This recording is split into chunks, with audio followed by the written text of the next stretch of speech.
बिस्मिल्लाहिर्रहमानिर्रहीम। आज का जो हमारा टॉपिक है जी वो है एक इम्पोर्टेंट लॉन्ग क्वेश्चन भी है सेकंड ईयर के लिए, और ओवरऑल ये डेटाबेस का एक इम्पोर्टेंट टॉपिक भी है।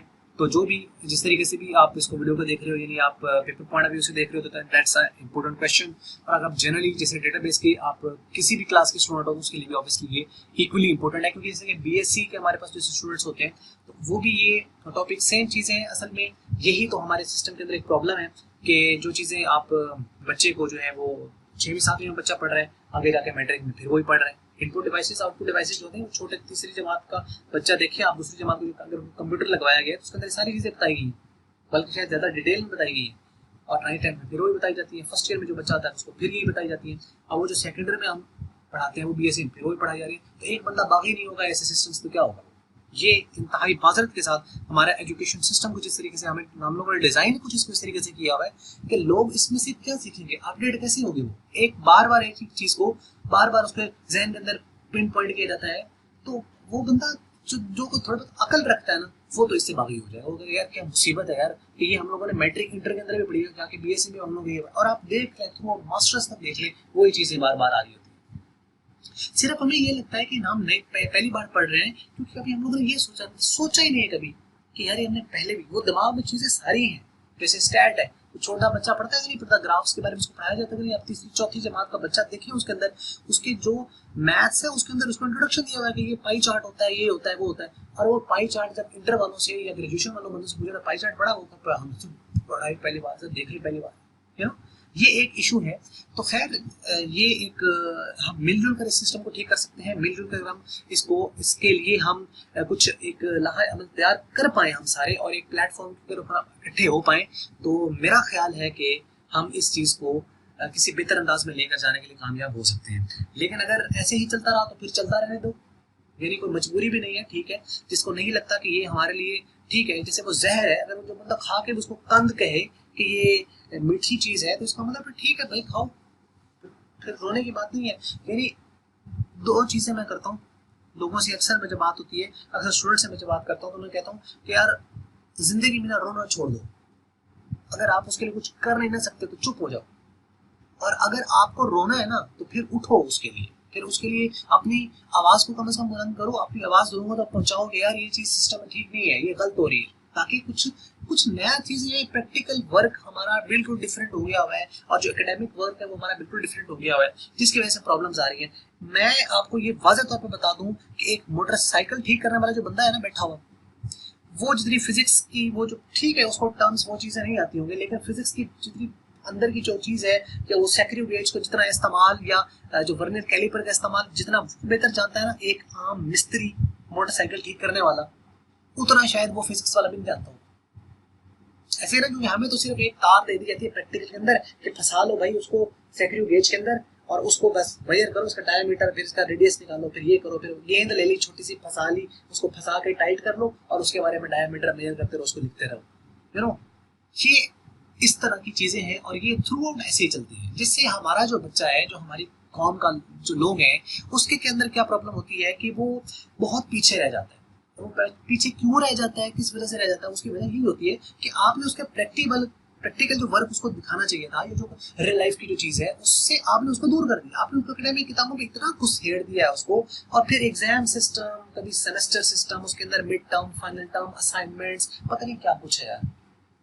बच्चों को हम लोगों ने इतना जलील करके रखा हुआ है ना, और फिर ऊपर से टीचर हजरात बेचारे कुछ नहीं कर सकते, वो बेबस है, क्योंकि उसके ऊपर जो टॉप की मैनेजमेंट है वही जब इस तरह जो टॉप मैनेजमेंट होगी, तो जब नीचे लोगों को बताएगी ही नहीं, और बल्कि वो फोर्स करेगा आपको सिलेबस आपको नहीं कवर हो, आपने ये कराना है, वो कराना है, कंटेंट के ऊपर ज्यादा फोकस है, क्वांटिटी बन रही है, उस कंटेंट से क्वांटिटी तो बन रही है, लेकिन उस कंटेंट से क्वालिटी नहीं बन पा रही है।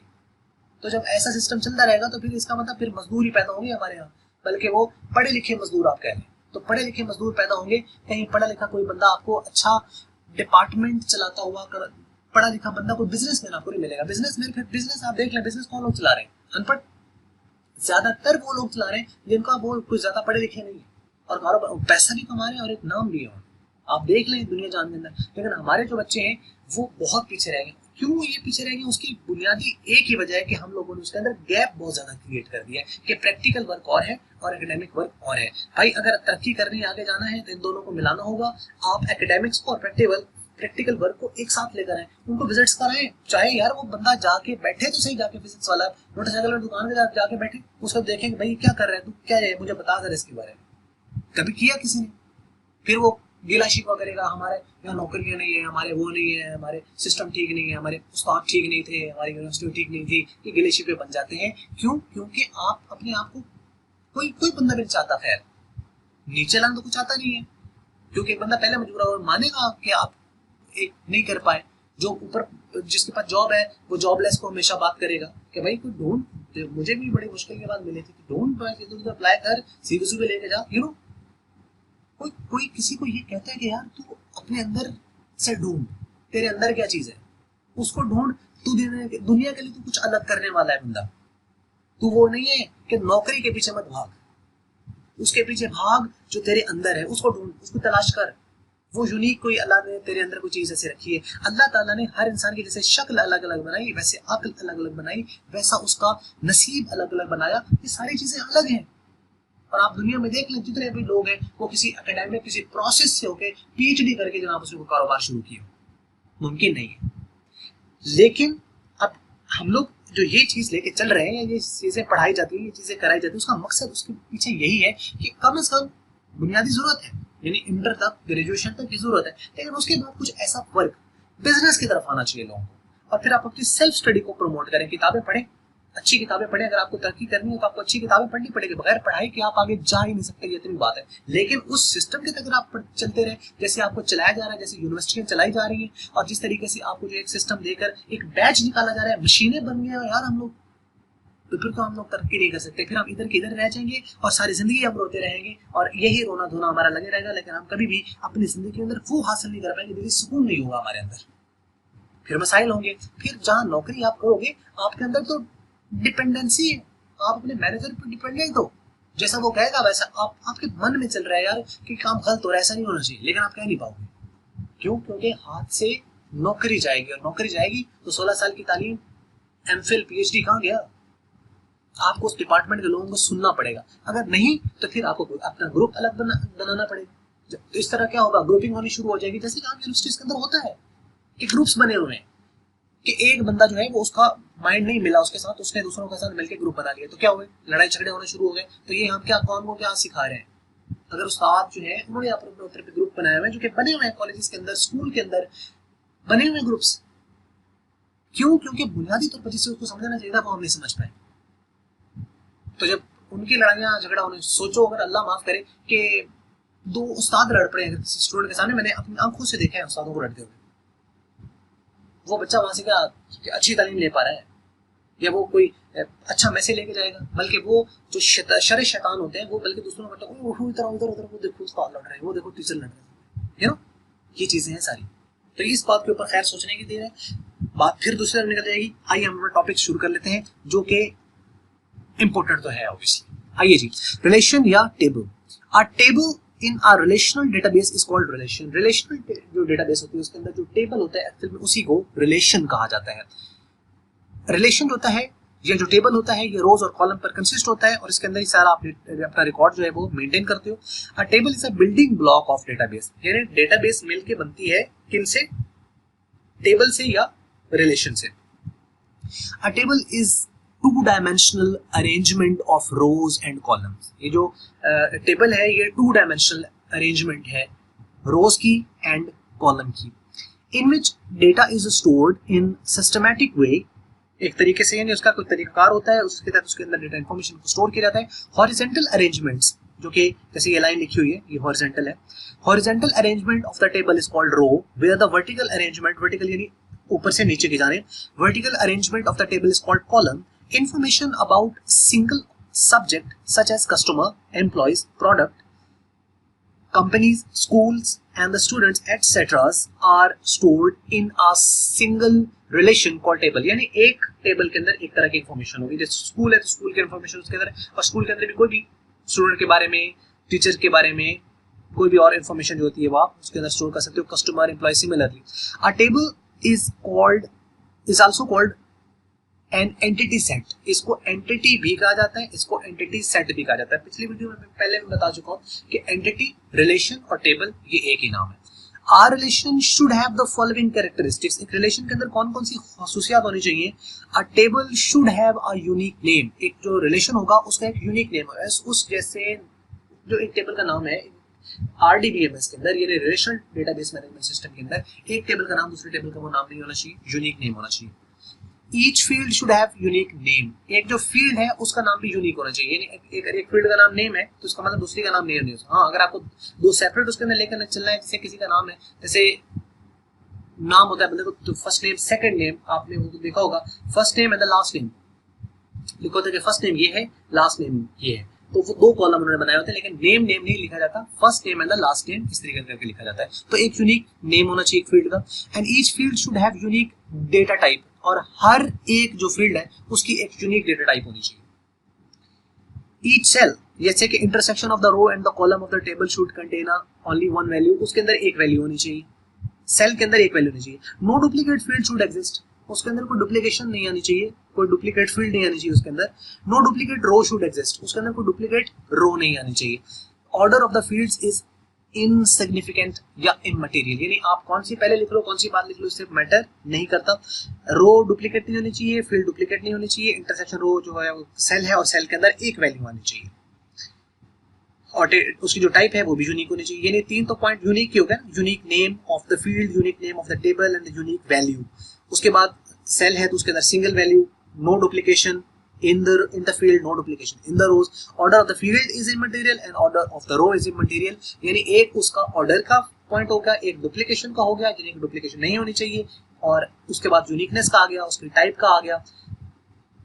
ये सारे पॉइंट हैं और ये आसान से हैं। ये हैं जी आपके प्रॉपर्टीज उसके जो है कि टेबल एक जो है वो क्या होता है, रिलेशन क्या होता है रिलेशनल डेटाबेस के अंदर, उसकी प्रॉपर्टीज क्या होती है वो मैंने आपको यहाँ बता दी। आगे इसके साथ कुछ छोटे छोटे टर्म्स हैं वो भी इसी के साथ ही देख लीजिए, जैसे कि डिग्री ऑफ रिलेशन। जो एक रिलेशन उसकी डिग्री क्या होती है, the number of the field in relation is called the degree of the table. यानी एक टेबल के अंदर कितनी फील्ड्स है, अगर एक टेबल के अंदर 4 कॉलम है तो इसका मतलब यह है कि उसकी डिग्री 4 है, वो उसकी फील्ड नंबर आप उसको कह लें या उसको डिग्री कह लें, ये कहा जाएगा it's called degree of the relation. Once the table has been created its degree usually does not change. आमतौर पर ये होता है कि आपको जितनी फील्ड्स चाहिए होती हैं शुरू में जब टेबल क्रिएट किया जाता है तो वहां पे आप बता देते हो कि इसके अंदर 4 चाहिए 5। जैसे आप टेबल क्रिएट करने जा रहे हो तो आपको सोचोगे ना कि मुझे इसके अंदर रो कितनी लेनी है, मुझे कॉलम कितने लेने हैं, तो कॉलम यूजुअली फिक्स्ड होता है, लेकिन बाद में समटाइम्स जरूरत पड़ जाती है उसके अंदर कोई कॉलम ऐड करने की या कोई रिकॉर्ड ऐड करने की, तो हो भी सकता है। लेकिन जब वो क्रिएट किया जाता है यूजुअली फिर वो चेंज नहीं होता, लेकिन चेंज हो सकता है बाद में जरूरत के तहत। A table with 5 fields has degree 5. A degree in RDBMS is also called arity. Arity is another name of the degree. ठीक है, arity बाज़ दफा डिफाइन नहीं देता है। What do you mean by arity in the database? Arity क्या होती है? Arity is the field. Arity is the column. Arity is the key. Key भी कहा जाता है, arity भी कहा जाता है, field भी कहा जाता है, ये सारे नाम है इसके अंदर। ठीक है, तो एरिटी यानी उसके अंदर number of the columns actual में कितने हैं या नंबर ऑफ फील्ड्स उसके अंदर कितने हैं, ये इसके अंदर डिग्री कहलाएगी। और उसके बाद है cardinality. The number of the records in a relation is called cardinality. जो रिकॉर्ड्स की तादाद है उसको कार्डिनलिटी कहा जाता है, और जो फील्ड की तादाद है उसको डिग्री कहा जाता है। The cardinality of the relation changes as a new record is added or existing record is deleted। आप उसको जैसे जैसे आप उसको नया रिकॉर्ड आप ऐड करोगे तो कार्डिनलिटी तब भी चेंज होगी, और अगर आप पहले कोई रिकॉर्ड डिलीट करते हो तो तब भी कार्डिनलिटी चेंज हो जाएगी, फिक्स नहीं रहती है। एमसीक्यू किस तरह आता है कि when a new record is added cardinality increases या डिक्रीजेस, तो कार्डिनलिटी इंक्रीजेस। और अगर आप कोई रिकॉर्ड को आप उसको डिलीट करते हो तो कार्डिनलिटी क्या हो जाएगी, रिड्यूस हो जाएगी, क्योंकि उसका एक्चुअल में नंबर ऑफ रिकॉर्ड्स हैं वो कार्डिनलिटी है। तो आप उसको ऑब्वियसली अगर आपको ये पता होगा तो आप कहेंगे अच्छा रिकॉर्ड खत्म किया, तो ऑब्वियसली कार्डिनलिटी उसकी कम हो जाएगी, बढ़ेगी नहीं। A table with 50 records has a cardinality 50 records and the 50 cardinality है इसकी, तो एक डिग्री है और एक कार्डिनलिटी है। उसके बाद आपके पास है एट्रीब्यूट। और एट्रीब्यूट क्या होता है? An attribute is a particular field of a relation in which specific piece of information about the subject is stored, यानी कोई खास इंफॉर्मेशन उसके अंदर जाके आप स्टोर करते हो। Attribute are the column of a relations. For example के स्टूडेंट रोल नंबर ये हो गया, स्टूडेंट का नाम हो गया, स्टूडेंट एड्रेस हो गया, स्टूडेंट मार्क्स हो गए, may have the attributes of the table. ये एट्रीब्यूट्स है, एट्रीब्यूट्स यानी उसी कॉलम को कहा जाता है, और जितने ज्यादा एट्रीब्यूट्स होगी उतनी ज्यादा उसकी डिग्री होगी। एक एट्रीब्यूट के अंदर एक तरह की इन्फॉर्मेशन होगी, जैसे रोल नंबर है तो रोल नंबर में रोल नंबर आएगा, उसमें नाम नहीं लिखा जा सकता। स्टूडेंट का नाम है तो उसमें नाम आएगा, उसके अंदर एड्रेस नहीं आ सकता। क्लियर हो गया? तो ये इसके अंदर इस तरह का, यानी एक तरह का डेटा एक फील्ड में जाके स्टोर किया जाता है। Each field should have a unique name and unique data type. उसकी यूनिक डेटा टाइप भी उसकी यूनिक होनी चाहिए, और उसका जो नाम है वो भी यूनिक होना चाहिए। उसके बाद है जी हमारे पास last instance. A particular record of a relation represent a row called instance. एक जो रिलेशन के अंदर जो आपके एक रिलेशन होता है, रिकॉर्ड होता है, उसको इंस्टेंस कहा जाता है। Collection of the related field treated as a single unit is called record.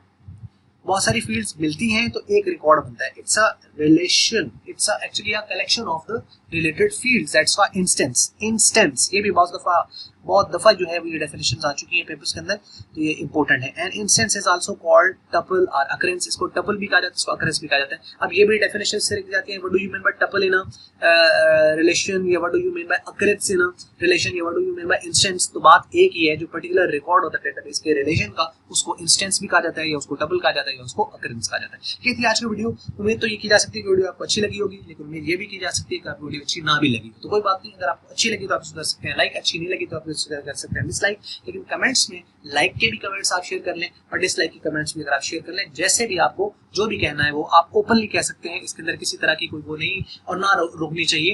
यानी बाज़ दफ़ा बंदा कहना चाह रहा होता है लेकिन वो नहीं कहता, तो कोई मसला नहीं है, आप उसको ओपनली जो है वो आप कमेंट्स में जरूर शेयर करें। और वीडियो देखने का आपका बहुत बहुत शुक्रिया।